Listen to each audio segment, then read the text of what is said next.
Quel est ton sentiment sur ta vision sur l'Europe et ton analyse après cette rencontre?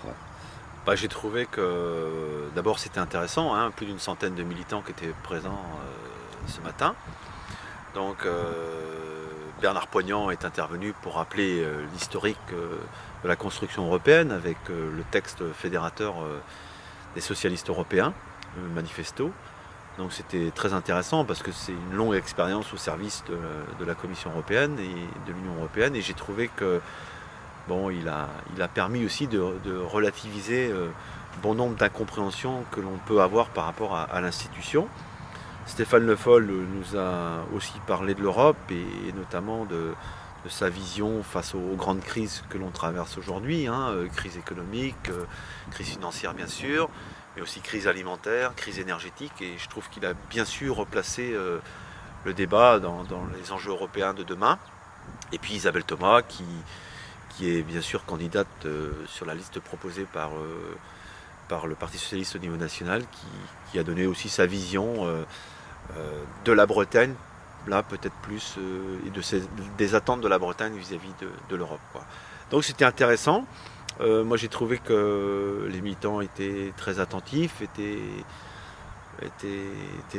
avaient participé, posé beaucoup de questions, et c'est aussi tout l'enjeu de la difficulté. Alors on sait bien que le contexte européen de l'élection européenne est un contexte difficile parce qu'en période de crise on assiste plutôt à des attitudes de repli, de montée des nationalismes, et c'est vrai que défendre l'idée européenne pour sortir de la crise, c'est pas aussi simple que ça.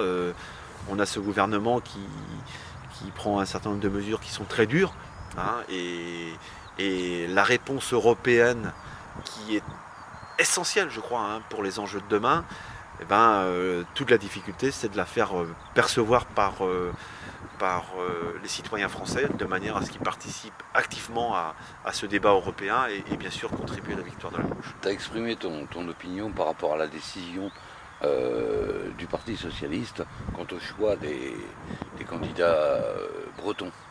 Ah oui, moi j'ai souhaité, je l'ai dit très clairement depuis le début, j'ai souhaité militer avec cette fédération des Côtes d'Armor, mais aussi avec le Bresse, pour que la Bretagne soit bien représentée dans cette liste du Grand Ouest. Je rappelle quand même qu'il y a 3 régions, la région Bretagne, la région Poitou-Charentes et la région Pays de Loire, que Bernadette Vergnaud conduira la liste pour la Poitou-Charentes, Stéphane Le Foll sera deuxième pour les Pays de Loire, et nous on avait milité pour que la 3e et la 4e place reviennent aux Bretons. La 3e place sera occupée par Isabelle Thomas, et la 4e place sera occupée, sur la proposition qui nous est faite aujourd'hui, par Yannick Vaugrenard, qui est des régions Pays de Loire. Et ça, c'est quelque chose qu'on a du mal à accepter, quoi. C'est d'ailleurs ce qui explique qu'au niveau du Conseil national, j'ai voté contre cette proposition. Le Conseil national l'a voté dans sa majorité. Donc maintenant, il s'agit de solliciter l'avis des militants.